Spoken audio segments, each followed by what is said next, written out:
This is NDDC Today. Good evening. Thank you for joining us. Now, health has always been a major concern for the people of the NDDC across the Niger Delta, because the reasoning is that for people to enjoy all the infrastructures, they have first to be healthy. One remembers the rather successful free health program when the NDDC went from community to community, giving health services free of charge with some of the best, most qualified surgeons on the road. Well, the NDDC has not relented in its concern for the health of the people. So this week we've gone around distributing vaccines. We'll be here with details of those later on. This is NDDC Today. I'm Patrick Oke.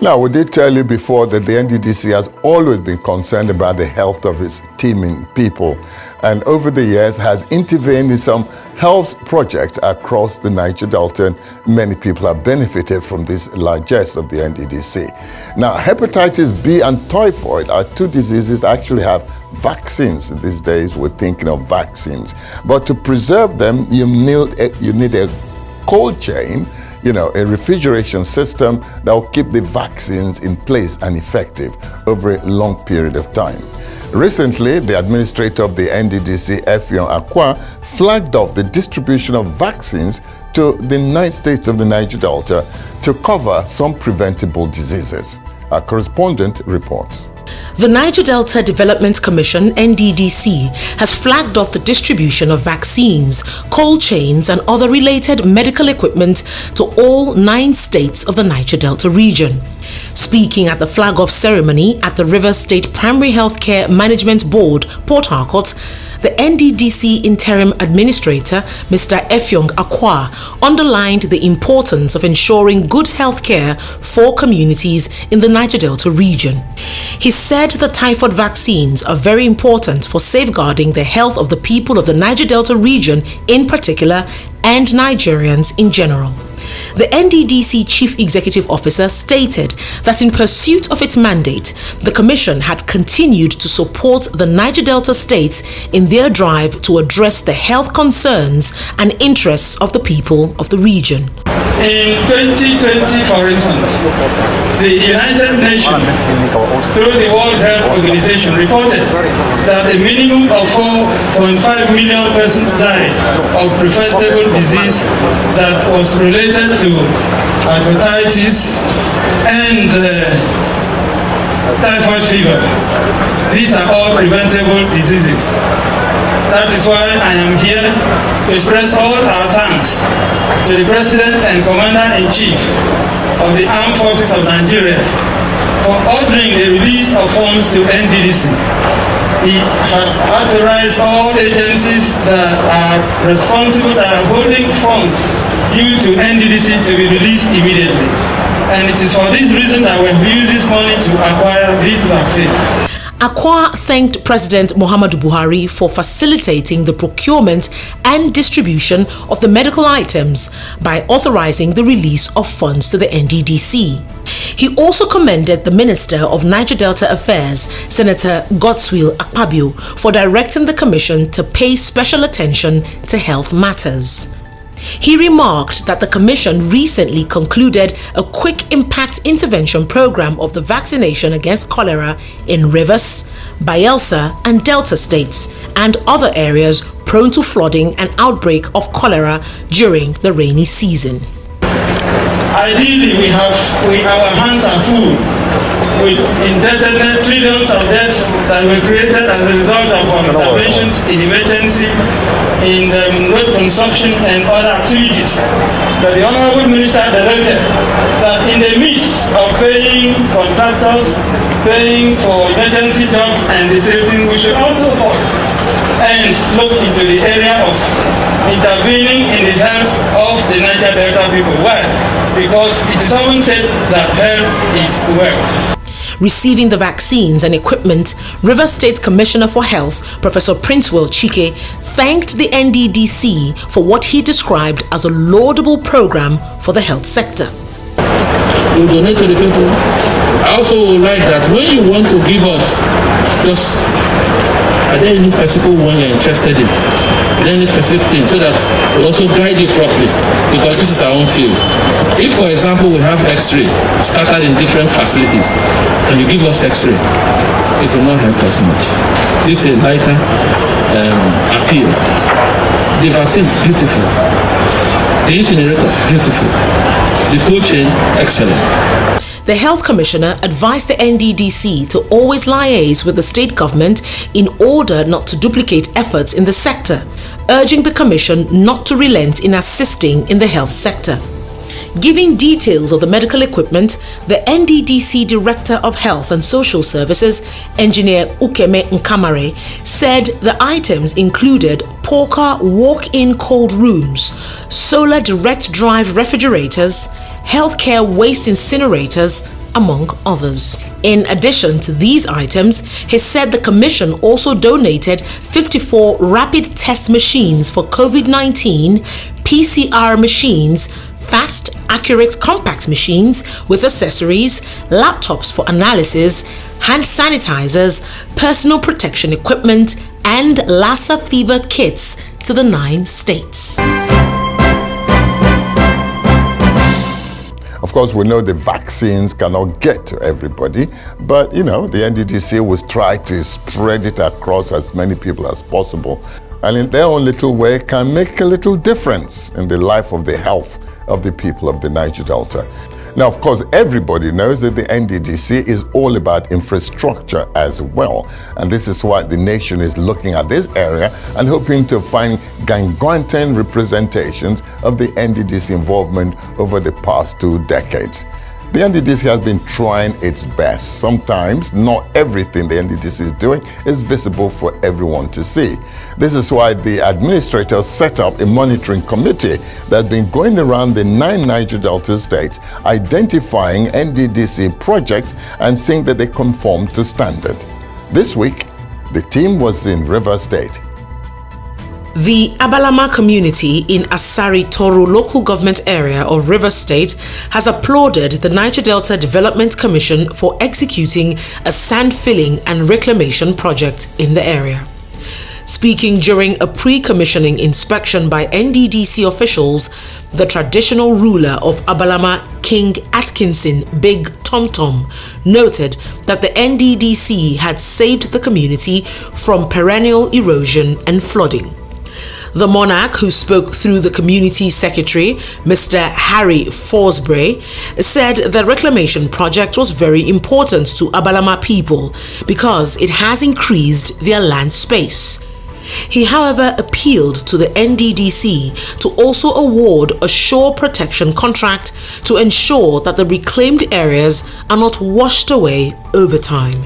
His Royal Highness and the Council of Chiefs also pleaded that this sandfield will be eroded away without, if not being piled. So they pray that let NDDC also join the government or whatever they can do to complete the piling of what they have done, so that their effort will not be a waste. Because during the rainy season, in the next 2 years' time, you will see the whole of these things will be flooded away. Another member of the community and the contractor for the project, Chief Michael West, commended the NDDC for giving his people more land to live on, noting that the area, which was previously a mangrove swamp, had been sand-filled. He said the contract, which was awarded in 2014, had been completed with a reclamation of 214,653 square meters, as well as perimeter containment bond wall for the areas reclaimed. The project, he added, included construction of concrete line drains. The riverine people wouldn't have land at all, and for them to have captured this in their budget and reclaim this amount of, sand. This place was swamp, mangrove, just like you can see across water. and we've been able to push the water out and sand field up to 320,000 cubic meters of sand, on about, I think, on the height of about 3 meters. It's not an easy thing, and so the NDDC should be commended so that they can do more for the riverine people.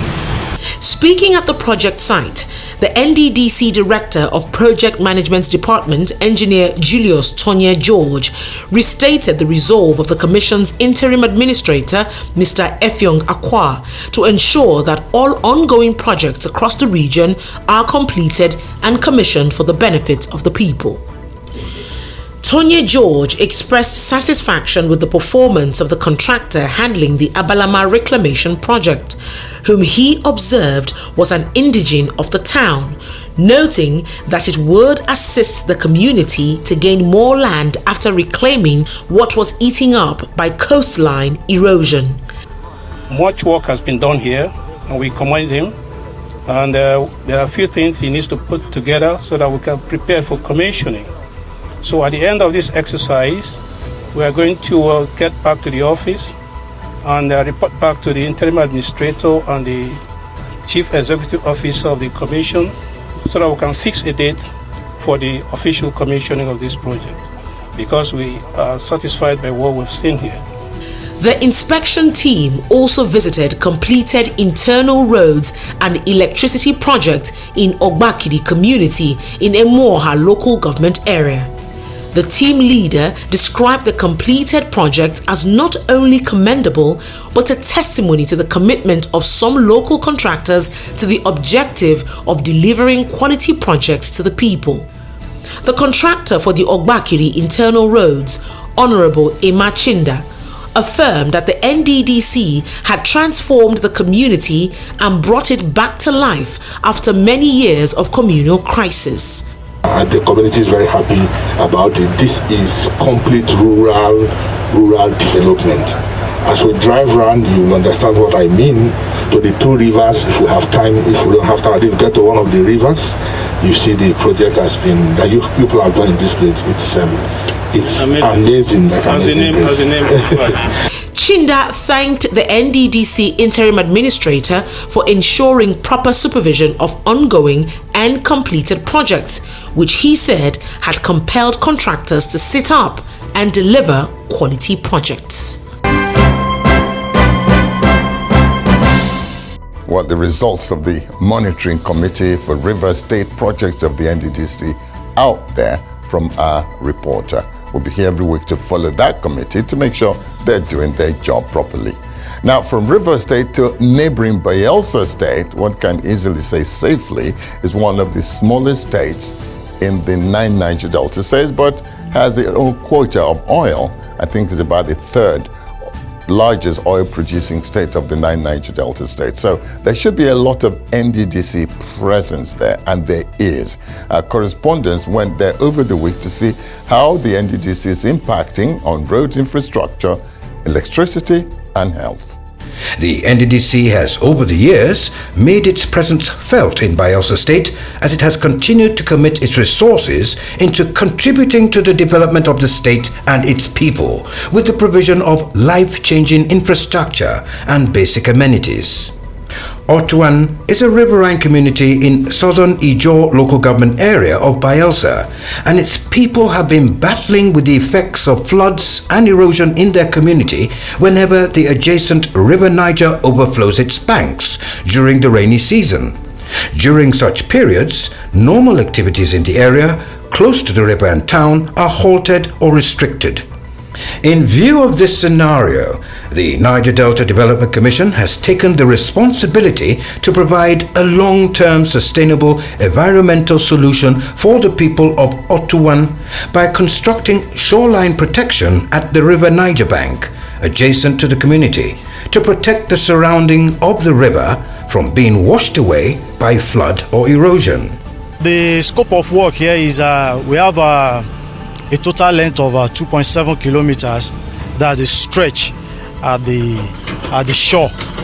And then what we are doing practically is to utilize geotextile material with a Reno mattress, then with rock so that it will make it to be difficult for water to climb and come into the community. And the material we are using can last more than 2,000 years, that it can resist rust or whatsoever. It will remain the way it is for the next over 2,000 years. The construction of the shoreline protection has gone on smoothly and has received the support of the inhabitants of Otuwan community, who are happy that such a laudable project has started in their community. Before, when the rain comes, the erosion is do eat up the shores, understand? So provided this is done now, I think that would curb it to a certain level. I don't think it will occur again, because this is a job that you can't see anywhere, and it has been done. I know with time, I believe more will still come. Applauding the NDDC for intervening in the community, Peter Oginta, an engineer, noted that the project is one of its kind in the area. This project is really phenomenal. For me, it's one of its kind in Niger Delta, especially in a community like this that has suffered so much erosion. For the Commission to have thought it wise to bring this project to this community, I feel is a very welcome development, and I want to applaud the Commission and the federal government for this great feat. In Ekeremo local government area of Bayelsa State, the people of Elebiri community are relishing in the solar-powered streetlights installed for them by the Niger Delta Development Commission, which they say has changed the socio-economic lives of the people. The project, which is 100% complete, includes the installation of solar streetlights with solar panels, batteries, LED lamps and sensor controls. In fact, the solar-powered streetlights in Elebiri is one of a kind, laced with unique features.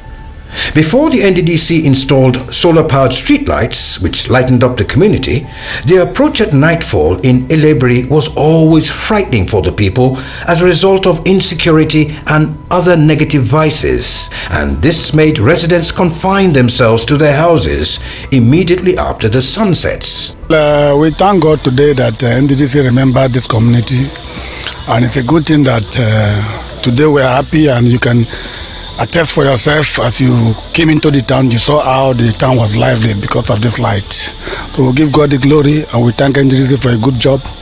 We pray that it should continue with this good gesture so that we can all be happy in this Niger Delta region.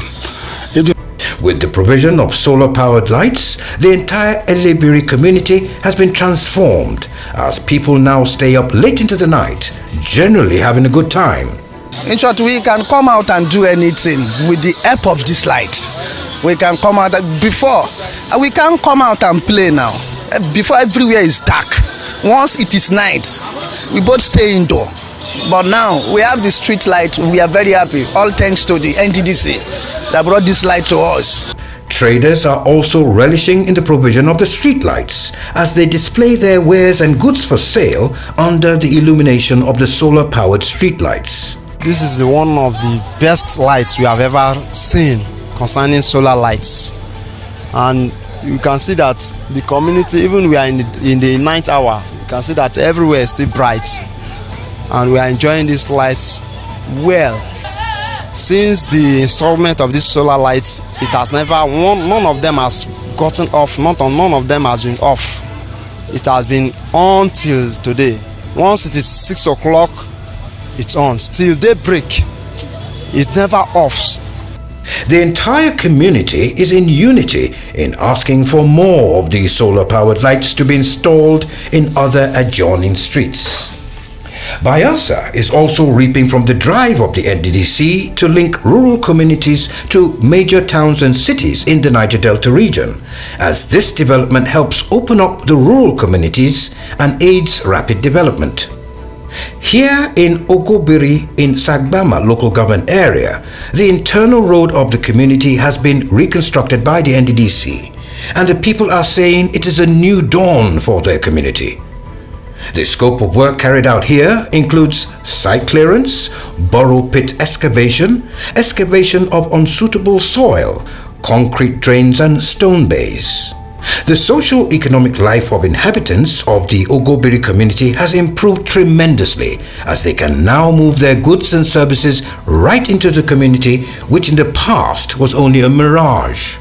Well, the entire community appreciated the work NDDC has come to do in our community. We appreciate and we are praying that God should give the leaders of NDDC the fortitude to do more of this to our rural communities. Access to the community before the NDDC's intervention was difficult as the whole area was constantly flooded. But now the intervention of the NDDC has now attracted more people into the community, and this has raised the standard of living in the area. What's more, the construction of this road has brought increased value of land and property in the area. Okay, first and foremost, we want to appreciate, the whole community want to appreciate NDDC for making it possible to give this job to a contractor that is competent. Over times, they have been given this kind of contracts, but because of the incapability of the contractor, they couldn't do anything. But we thank God, this time around, the contractor is perfect and he has done it well. Construction of the Ogobiri Internal Road enjoyed the massive support of the residents, who are now able to commute to their area with ease. The contractor has extended the road to the Setraco Road, so now vehicles can come to the community through two ways, this way and the other way. So it is free for businessmen and women to transport their goods easily to their own destinations. The head of the community, while acknowledging the good work done on the road, requested the NDDC to do more for the community. Inner road leading to my town hall, we need the NDDC and the government to support us. And the road is end up. There is a place that we have some buildings that we want the NDDC and the government to extend the road for us. Still on roads, residents of Azikoro Housing Estate in Yenagua local government area can now finally heave a sigh of relief after the rehabilitation and reconstruction of the internal asphaltic road in the estate, which was carried out by the Niger Delta Development Commission. The estate was conceived and built to accommodate different classes of people and provide them with a good and motorable road network. But the road fell short of that expectation when the initial roads in the estate became deplorable and most sections totally washed away by erosion, leaving residents to wallow in pain and with difficulty of commuting around their estate. I don't really stay here. I come on visits. Sometimes before it was constructed, so especially when it's raining, you can't even pass air. There was a time I told the security here that they should put canoe so to fly, but now perfect. Seeing the pain the residents of Azikoro Housing Estate area were consistently passing through, the NDDC came to their rescue and has helped carry out repairs and reconstruction of the over 2.7 kilometer length of internal road. Now the road is good, is in good shape because the residents, everybody is happy. They were surprised that such kind of roads were going to come after this long period of bad road, because the road was really bad. There were some roads that they even turned to farms because they didn't attend to the roads and the rest of them. So when we came, we just have to do justice to it to make sure the road was done. The reconstruction work on the Azikoro Road is complete and now in use. This has now helped transform the estate with befitting, good and quality roads that allow for a smooth and pleasurable driving experience. A resident, Ebinemi Zitimiyola, expressed her gratitude for the good quality of work done on the road by the NDDC and the contractor, and appreciated them also for the pace at which the road was constructed. The difficulty is there. You don't enjoy the road. You're not happy living in an estate like this and the road was in that kind of condition. So when the contractor came and started work, we were like, we hope this thing will not stop halfway. We hope they will do a good job. And to our delight, he was so committed to the job. The supervision was there. I keep seeing him anytime I'm going to work, supervising the work, making sure everything is in order. Well, that's as much as you can see right now in Bayelsa. That's not to say that that's all going on in Bayelsa. There's quite a lot, canalization, land reclamation project, because it's basically a riverine state. Well, we'll be here every week to tell you exactly how the NDDC is carrying out its mandate and how important your comments are, because this can help management know and gauge the mind of stakeholders to know what direction to plan. Thank you for joining us. We'll see you same time next week.